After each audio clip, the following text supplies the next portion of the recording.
بسم اللہ الرحمن الرحیم اللہم انفعنا بما علمتنا وعلمنا ما ينفعنا اللہم الہمنا مراشد امورنا وقنا شرور انفسنا ربنا تقبل منا انك انت السمیع العلیم۔ حروف عاطفہ میں سے حرف واو ہو گیا، ایک حقیقی معنی ہے اور ایک حقیقت کے لیے عطف کے طور پر آتا ہے یہ، اور مجاز جب یہ حال کے معنی میں ہو۔ دوسرا حرف ہے حرف فا۔ فا آتی ہے تعقیب مع الوصل کے لیے، تعقیب مع الوصل کے لیے۔ فا یہ بتانے کے لیے آتی ہے کہ فا کا مابعد معطوف، یہ معطوف علیہ کے بعد ہے اور متصل ہے، فوراً اس کے بعد ہے۔ معطوف اور معطوف علیہ کے مقارن ہے، مقارن کا مطلب مقارن تو نہیں ہے لیکن بلا مہلتن اس کے بعد ہے، بلا مہلتن۔ ان میں زمانہ ہے لیکن بہت ہی کم ہے، اس طور پر ہے کہ ان کے ادراک نہیں کیا جا سکتا۔ معطوف علیہ پہلے اور معطوف فوراً بعد میں، زمانہ اتنا کم ہے کہ اس کا ادراک نہیں ہو سکتا، لیکن مقارن نہیں ہے، دونوں کے ثبوت کا زمانہ ایک نہیں ہے، بلکہ معطوف معطوف علیہ کے بعد ہے اور فوراً ہے۔ شارح کہتے ہیں کہ دونوں کا زمانہ ایک نہیں ہے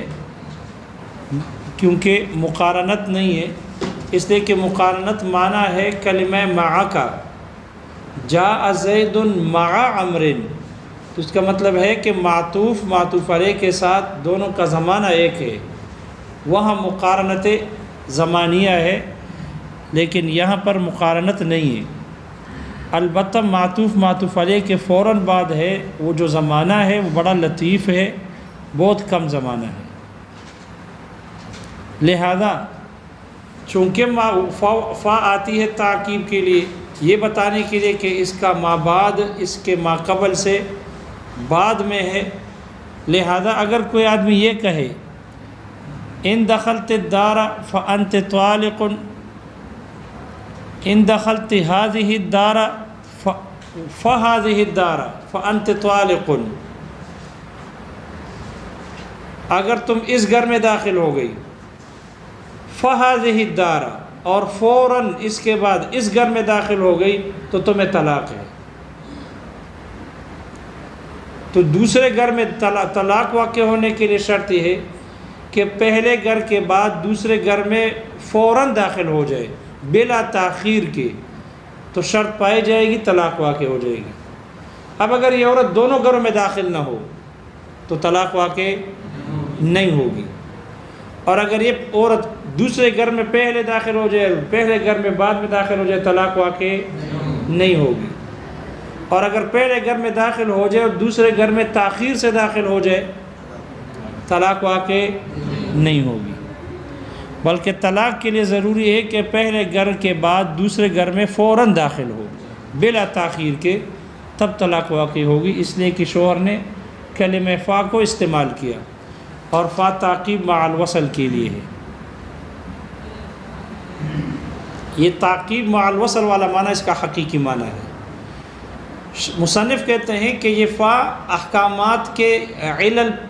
علتوں کے احکامات پر بھی داخل ہوتی ہے، معلول پر بھی داخل ہوتی ہے، اس لیے کہ جو علت ہوتی ہے، علت پہلے ہوتی ہے اور معلول بعد میں، معلول کا وجود بعد میں ہوتا ہے، لہذا معلول پر یعنی احکامات پر فا داخل ہونا درست ہے، اس لیے کہ فا بھی تعقیب بتاتی ہے کہ بعد میں ہے، اور احکامات بھی علتوں کے بعد میں ہوتے ہیں، اس لیے اس پر فا کا داخل کرنا درست ہے۔ اور شارح کہتے ہیں بطور حقیقت کے ہے، احکامات پر جو فا داخل ہوتی ہے وہ حقیقت کے طور پر ہوتی ہے، اگرچہ اگرچہ شارع خود اقرار بھی کر رہے ہیں کہ جو معلول ہوتا ہے یہ علت کے ساتھ اس کی مقارنت پائی جاتی ہے، مقارنت زمانیہ، علت ہوتی پہلے ہے، معلول بعد میں، لیکن دونوں کا زمانہ ان میں معیت زمانیہ ہے، اور فا داخل بھی علت پر معلول پر ہوتی ہے احکامات پر۔ تو جب ان میں معیت زمانیہ ہوتا ہے، دونوں کا زمانہ ایک ہوتا ہے لیکن علت ہوتی پہلے ہے، تو پھر محشی کہتے ہیں جب آپ اس میں کہہ رہے ہو کہ ان میں معیت زمانیہ ہوتی ہے، مقارنت زمانیہ، تو پھر اس پر داخل ہونے والی فا تعقیب کے لیے کیسے ہو سکتی ہے بطور حقیقت کے؟ شارع نے حقیقت کے قرار دیا، محشی کہتے ہیں حقیقت قرار دینا درست نہیں، اس لیے کہ جتنی بھی اصول کی کتابوں کا مطالعہ کیا گیا تو اس میں یہی معلوم ہوا ہے کہ یہ احکامات پر جو داخل ہونے والی فا ہے یہ حقیقت کے طور پر نہیں ہو سکتی، اس لیے کہ فا جو ہے یہ تعقیب مع الوصل کے لیے ہے، اور جو احکامات ہوتے ہیں وہ علت کے ساتھ ان کا زمانہ معیت زمانیہ ایک ہوتا ہے، دونوں کا زمانہ ایک ہوتا ہے، اس لیے حقیقت کے طور پر قرار دینا درست نہیں، بظاہر یہ مجاز ہے، لیکن شارع نے اس کو حقیقت قرار دیا۔ اس کی مثال دی ہے جیسے کہ جو فا احکامات پر داخل ہوتی ہے، جیسے کوئی آدمی دوسرے کو کہے بعت منک ھذا العبد، میں نے یہ غلام تجھے بیچ دیا، تو مخاطب کہے فہو حر، کلمہ فا استعمال کر لے، اس کے ایجاب پر اس نے فا کو داخل کر کے کہا فہو حر، تو جو فا تو آتی ہے تعقیب مع الوصل کے لیے، لہذا یہاں پر یہ اقتضاءً بے مقدر ایجاب قبول کرنا مقدر ہوگی، گویا کہ اس نے کہا قبل تو اور پھر کہا کہ اعتقت فہو حر، وہ آزاد ہے، اقتضاءً قبول کرنا یہ مقدر ہوگا، کیونکہ اس نے اس فہو حر میں فا جو ذکر کی ہے اس کو مرتب کیا ہے اس کے ایجاب پر، اور جب اس کے ایجاب پر مرتب ہو گیا تو یہاں اقتضاءً اس فا کے اقتضاء کی وجہ سے یہاں پر قبول کرنے کو بے قبول کرنے کو اقتضاءً بطریق اقتضاء مانا جائے گا، اور یہ کہا جائے گا کہ اس نے بے کو قبول کیا اور اب اس کے جو ہے نا اس کو آزاد کر رہا ہے فہو حر کہہ کر، تو غلام آزاد ہو جائے گا۔ اگر یہ کہہ دے فہو حر اس کے ایجاب کے بعد تو یہ غلام آزاد ہو جائے گا، اور اس پر غلام کی قیمت واجب ہو جائے گی، اس پر غلام کی قیمت واجب ہو جائے گی۔ لیکن اگر یہ فہو حر نہ کہے، فا استعمال نہ کرے، بلکہ یہ کہے وہو حر، وہ استعمال کرے، یا بغیر وہ کے کہے ہوا حر، تو پھر اس صورت میں بے قبول کرنا، یہ بے کا قبول کرنا بطریق اقتضاء نہیں ہوگا، بلکہ یہ اس کے بے کا رد ہوگا، کیونکہ جب وہ استعمال کرے یا بغیر وہ کے کہے، ہوا حر کہے یا وہ حر کہے، تو اس میں دو احتمال ہے، یہ بھی احتمال ہے کہ یہ اس کے ایجاب کو رد کر رہا ہے،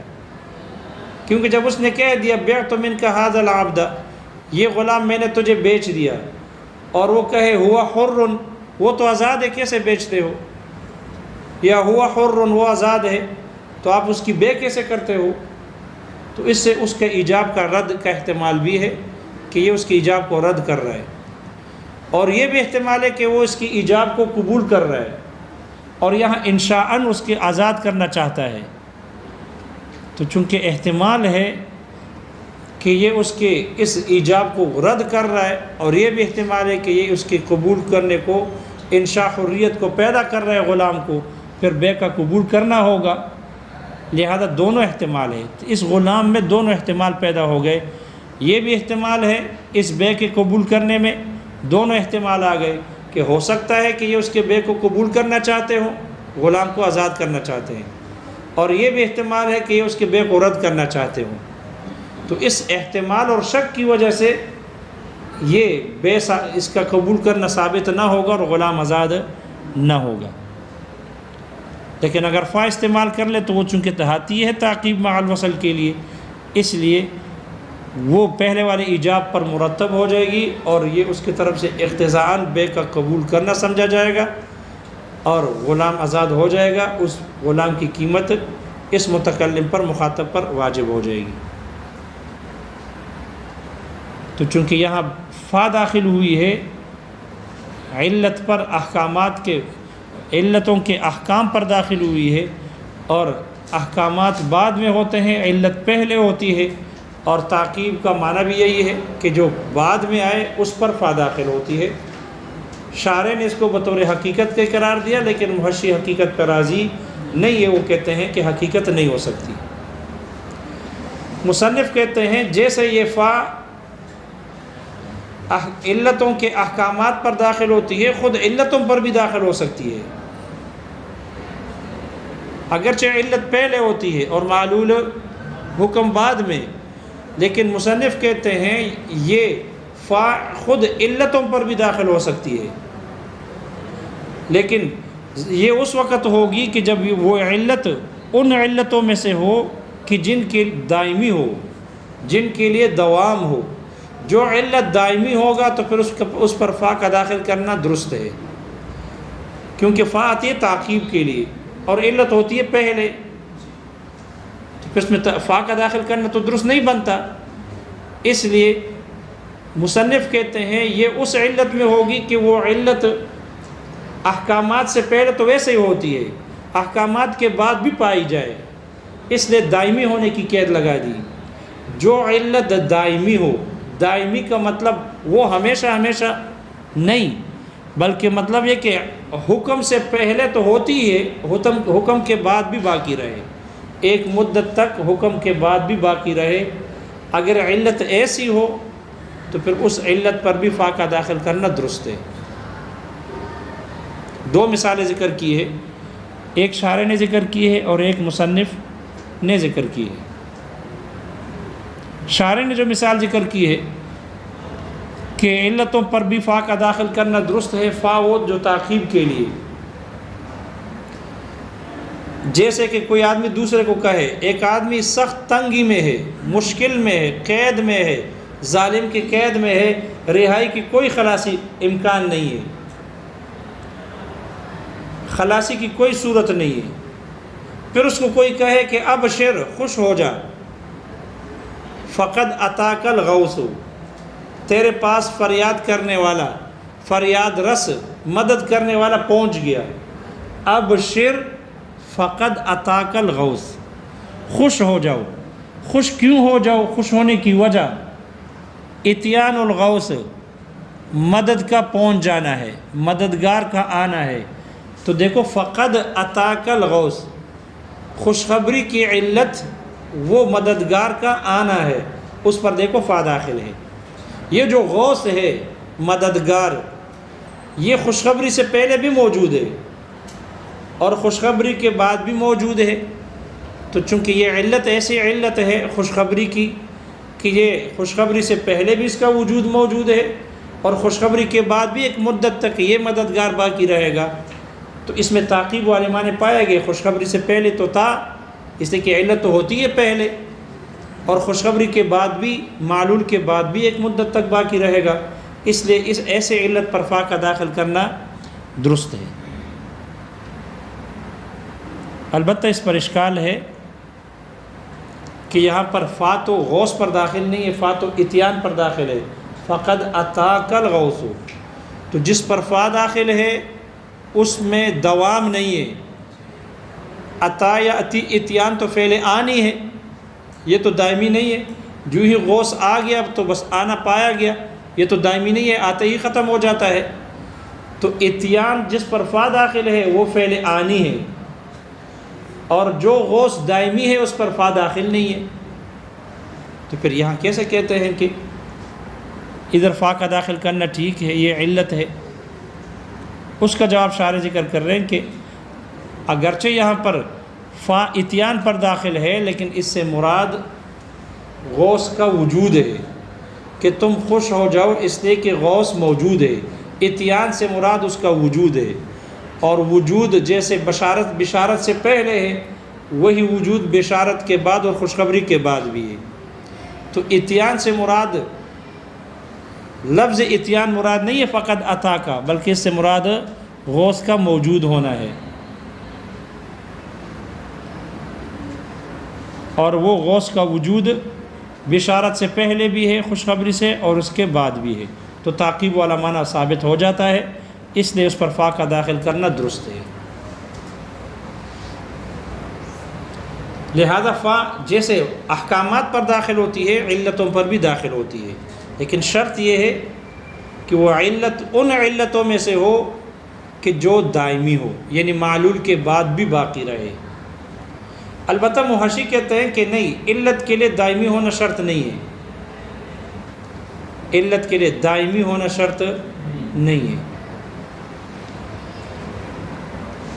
جیسے کوئی آدمی دوسرے کو کہتا ہے لا تصلی، نماز نہ پڑھو فجر کی، فإن الشمس قد طلعت، اس لیے کہ سورج طلوع ہو چکا ہے۔ نماز نہ پڑھنے کی وجہ کیا ہے، علت کیا ہے؟ طلوع شمس۔ تو دیکھو یہ نماز نہ پڑھنے کی علت طلوع شمس ہے، اس پر فا داخل ہے، لیکن طلوع شمس دائمی ہوتا ہے، غروب نہیں ہوتا سورج۔ اس لیے محشی کہتے ہیں علت میں فا کے داخل ہونے کے لیے علت میں یہ شرط لگانا کہ دائمی ہو یہ ضروری نہیں ہے، لیکن بتا چکے ہیں کہ دائمی ہونے کا یہ مطلب نہیں ہے کہ کبھی وہ ختم ہی نہیں ہوگا، ہمیشہ ہمیشہ ہوگا، قدیم ہوگا، نہیں، بلکہ دائمی ہونے کا مطلب ہے کہ معلول سے پہلے، علت تو ہوتی معلول سے پہلے، معلول کے بعد بھی ایک وقت تک باقی رہے۔ تو نماز سے یہ سورج کا طلوع ہونا پہلے بھی تھا، لا تصلی، نماز نہ پڑھو، اس لیے کہ اس نماز پڑھنے سے سورج پہلے طلوع ہوا، اور اس کے بعد بھی ایک وقت تک طلوع رہتا ہے، اس کے بعد غروب ہو جاتا ہے۔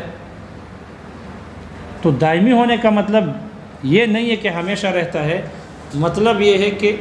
معلول سے علت ہوتی پہلے ہے، علت کے بعد بھی ایک وقت تک باقی رہے۔ تو اگر ایسی علت ہو کہ معلول کے بعد بھی ایک وقت تک باقی رہے، ایسے علت پر فا کا داخل کرنا درست ہے۔ شارح کہتے ہیں یہ علت میں دائمی ہونے کی شرط یہ علامہ فخر الاسلام بزدوی رحمہ اللہ نے لگائی ہے، اس وجہ سے لگائی ہے تاکہ تعقیب والا معنی ثابت ہو، پھر فا کا داخل کرنا درست ہوگا، وگرنہ پھر فا کا داخل کرنا درست نہیں۔ تو یہ صرف تعقیب کے لیے، حیلہ کرنے کے لیے، تاکہ تعقیب والا معنی درست ہو، علت میں دوام کی شرط لگا دی۔ جبکہ شارح کہتے ہیں کہ علامہ یہ صاحب توضیح نے اور دوسرے اصولیین نے یہ کہا ہے کہ یہ فا تعقیب کے لیے اس علت پر داخل ہوگی جو علت غائیہ ہوگی، جو علت غائیہ ہوگی۔ اگر علت غائیہ ہوگی تو فا کا داخل کرنا درست، کیونکہ علت غائیہ میں معلول پہلے اور علت بعد میں ہوتی ہے۔ علت کیا ہوتی ہے؟ بعد میں ہوتی ہے۔ جب علت ہوتی بعد میں ہے تو اس پر فا کا داخل کرنا درست۔ اس لیے صاحب توضیح اور دوسرے حضرات اصولین کہتے ہیں یہ فا اس علت پر داخل ہو سکتی ہے کہ جو علت غائیہ ہو، جو علت غائیہ نہیں ہے فا کا داخل کرنا درست نہیں، چونکہ علت غائیہ ہوتی ہی بعد میں، معلول پہلے ہوتا ہے۔ جیسے کہ کرسی بنانا ہے، آدمی کرسی بناتا ہے اس لیے بناتا ہے بیٹھنے کے لیے، کرسی بنانے سے مقصود بیٹھنا ہے، تخت بنانے سے مقصود بیٹھنا ہے اس پر، لہذا بیٹھنے کی وجہ سے کرسی بناتا ہے۔ جس علت کی وجہ سے تخت، کرسی یا چارپائی بناتا ہے وہ ہے بیٹھنا یا چارپائی پر سونے کے لیے، اس کی وجہ سے کرسی بنائی جاتی ہے یا چارپائی بنائی جاتی ہے۔ لیکن چارپائی معلول ہے اور جس وجہ سے بنائی جاتی ہے وہ سونا یا کرسی پر بیٹھنا ہے، بیٹھنا بعد میں ہوتا ہے، چارپائی پہلے یا کرسی پہلے وجود میں آتی ہے، تو معلول پہلے ہوتا ہے اور علت بعد میں۔ چونکہ علت غائیہ کا وجود بعد میں ہوتا ہے، معلول پہلے، تو صاحب توضیح وغیرہ اصولین کے نزدیک وہ اس علت پر فا داخل کرنا درست ہے جو علت غائیہ ہو، کیونکہ وہ ہوتی بعد میں ہے، دوسروں پر ٹھیک نہیں ہے، اس لیے اس میں علت بھی بعد میں ہوتی ہے، تعقیب والا معنی بھی ثابت ہو جاتا ہے۔ شارح کہتے ہیں اس میں بڑی لمبی گفتگو ہے، اس میں یہ فا علت پر داخل ہوتی ہے، دائمی ہونا شرط ہے نہیں ہے۔ شارح کہتے ہیں اس میں کلام بڑی طویل ہے۔ اب محشی حیران ہے کہ اس سے کیا مقصد ہے شارح کی، کچھ وضاحت نہیں کی، اس میں بہت لمبی طویل گفتگو ہے، کیا مقصد ہے اللہ ہی بہتر جانتے ہیں کہ شارح کیا کہنا چاہتے ہیں اس کلام سے۔ اگر محشی کہتے ہیں شارح کا مقصد اس پر اعتراض ہے کہ دائمی ہونا شرط نہیں ہے، تو اعتراض تو ہم نے نقل کر دیا کہ علت کے لیے دائمی ہونا شرط نہیں ہے، جیسے کہ لا تصلی فإن الشمس قد طلعت، وہاں دائمی نہیں ہے، تو اس لیے اگر اعتراض مقصود ہے تو وہ بتا چکے ہم۔ اور اگر یہ کہنا چاہتے ہیں کہ تحقیق مقصود ہے اس کی اس سے، تو پھر جیسے کہ محشی کہتے ہیں، بحر العلوم نے اس کی وضاحت کی ہے اور یہ کہا ہے کہ علت پر جو فا داخل ہوتی ہے وہ علیت بتانے کے لیے ہوتی ہے، تعقیب کے لیے نہیں ہے۔ وہ کبھی کبھی فا علت پر داخل ہوتی ہے، اس کے علت ہونے کے لیے فا تعلیلیہ ہوتی ہے، فا تعقیبیہ نہیں ہوتی، تو جس پر فا داخل ہوتی ہے اسے پتہ چلتا ہے کہ یہ علت ہے، تو علت پر جو فا داخل ہوتی ہے وہ تعلیلیہ ہوتی ہے، اس کا معلل علت ہونا بتانا ہوتا ہے، تعقیب مراد نہیں ہوتی۔ اگر یہ مراد ہے اس کی، تو پھر اس صورت میں یہ فا جو ہوگی پھر فا دو معنوں میں مشترک ہوگی، فا تعقیب مع الوصل کے لیے بھی آتی ہے اور فا علت بتانے کے لیے بھی آتی ہے۔ پھر علت پر جو فا داخل ہوگی وہ تعقیب کے لیے نہیں ہوگی بلکہ علت کے لیے ہوگی، وہ تعلیلیہ ہوگی۔ اب چاہے پھر وہ علت غائیہ ہو یا علت دائمی ہو یا نہ ہو، پھر یہ کوئی بھی شرط، کچھ بھی شرط نہیں، اس لیے کہ علت پر جو فا داخل ہے وہ تعقیب کے لیے ہے ہی نہیں بلکہ علت بتانے کے لیے، تعلیل کے لیے۔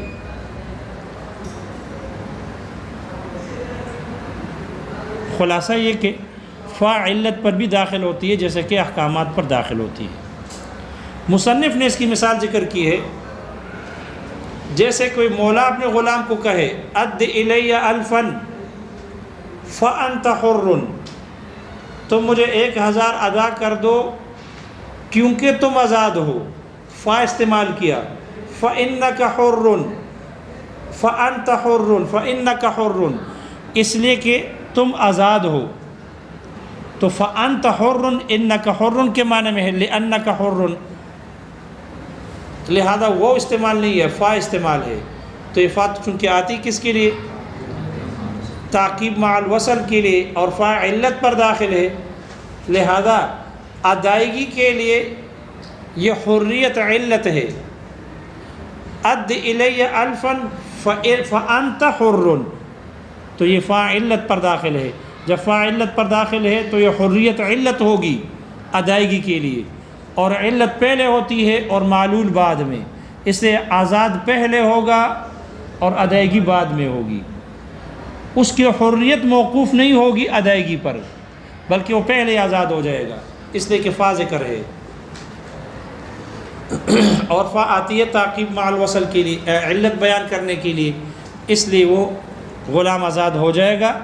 فوراً آزاد ہو جائے گا، اور اس کلام کا معنی یہ ہو جائے گا کہ تم مجھے 1000 ادا کر دو اس لیے کہ تم آزاد ہو، تو اس کی حریت ادائیگی پر موقوف نہ ہوگی۔ البتہ یہ 1000 اس غلام پر بطور دین کے واجب ہوگا، یہ 1000 غلام پر آزاد تو پہلے ہو جائے گا لیکن یہ 1000 اس پر بطور دین کے اس کے ذمہ لازم ہوگا، مولا کو 1000 دینا واجب ہوگا۔ البتہ یہاں شارح نے ایک اعتراض نقل کیا ہے، اعتراض یہ ہے کہ اد الی الفا فانت حر میں یہ فانت حر کو جواب امر کیوں نہیں بناتے؟ ان کو مقدر مانو اور یہاں فانت حر کو جواب امر مان لو، تو جب یہ فانت حر جواب امر ہو جائے گا تو امر پہلے ہوتا ہے، جواب امر بعد میں، فا کا داخل کرنا بھی بلا تعویل کے، فا کا داخل کرنا بھی ٹھیک ہو گیا کیونکہ جواب امر بعد میں ہوتا ہے، اسی پر فا داخل ہے، تعقیب والا معنی پایا گیا، اور امر پہلے ہوتا ہے، جواب امر بعد میں، اس لیے ادائیگی، حریت موقوف ہو جائے گی ادائیگی پر، پہلے ادائیگی ہوگی پھر اس کے بعد آزاد ہوگا۔ تو معترض کہتے ہیں کہ یہاں فأنت حر کو اس کو علت والا معنی لینے کے بجائے تم اس کو جواب امر مان لو ان مقدر کر کے، پھر تقدیری عبارت یہ ہو جائے گی ان ادیت الی الفا فانت حر، اگر تم مجھے 1000 ادا کرو گے تو تم آزاد ہوگے، لہذا حریت معلق ہو جائے گی ادائیگی پر، جب 1000 ادا کرے گا تو آزاد ہو جائے گا۔ تو معترض کہتے ہیں یہاں فانت حر کو جواب امر کیوں نہیں بناتے؟ جواب امر بنا لو گے تو تعقیب والا معنی بھی ثابت ہو جائے گا بغیر تکلف کے، اور ادائیگی بھی پہلے ہوگی حریت بعد میں ہوگی، یہ حریت موقوف ہو جائے گی ادائیگی پر، تو جواب امر مان لو۔ اس کا جواب شارح دے رہے کہ ہم فأنت حر کو جواب امر نہیں بنا سکتے، کیوں؟ اس لیے کہ یہاں فأنت حر جملہ اسمیہ ہے، جواب امر کے لیے فعل مستقبل کا ہونا ضروری ہے، فعل مضارع جو مستقبل کے معنی میں ہو ایسا فعل ہونا ضروری ہے، اور یہ جملہ اسمیہ ہے، جملہ اسمیہ میں استقبال والا معنی نہیں ہے، اس لیے جب استقبال والا معنی نہیں ہے تو جواب امر نہیں بن سکتا۔ دوسری یہ کہ یہاں ان مقدر ہوتا ہے، امر جواب امر کا مستحق اس وقت ہوتا ہے کہ جب وہاں ان مقدر ہو، جب ان کیا ہو؟ مقدر ہو۔ دو باتیں ہیں، جواب امر کے لیے فعل مستقبل کا ہونا ضروری ہے، اور امر جواب امر کا مستحق اس صورت میں ہوتا ہے کہ جب وہاں ان مقدر ہو، اور یہاں جملہ اسمیہ ہے، فعل مستقبل ہے نہیں، فعل ہے نہیں، جملہ اسمیہ ہے، اس لیے یہ جواب امر نہیں بن سکتا۔ جملہ اسمیہ اور ماضی یہ اگر امر کے بعد آ جائے تو جملہ اسمیہ اور ماضی یہ مستقبل کے معنی میں تب ہوگا جب وہ ان لفظوں میں موجود ہو، ظاہر ہو۔ مثال کے طور پر اگر کوئی آدمی یہ کہے ان تأتینی اکرمتک، اگر تم میرے پاس آؤ گے تو میں تیرا اکرام کروں گا۔ اب دیکھو اکرمتک ماضی ہے، ترجمہ مستقبل کا ہے یا مستقبل کا ہے، کیوں مستقبل کا معنی کر دیا ماضی کا؟ اس لیے کہ ان لفظوں میں موجود ہے۔ ان تأتینی، اگر تم میرے پاس آؤ گے، فأنت مکرم یا فأنت مکرم، تو تیرا اکرام کیا جائے گا، جملہ اسمیہ ہے فأنت مکرم، لیکن اس کا ترجمہ استقبال والا ہے، کیوں؟ اس لیے کہ لفظوں میں ان موجود ہے، ظاہراً موجود ہے۔ تو جملہ اسمیہ اور ماضی یہ مستقبل کے معنی میں اس وقت ہوگا جب ان لفظوں میں ہوگا، ظاہراً ہوگا، لہذا اگر یہ امر کے جواب میں آ جائے جملہ اسمیہ یا ماضی کا فعل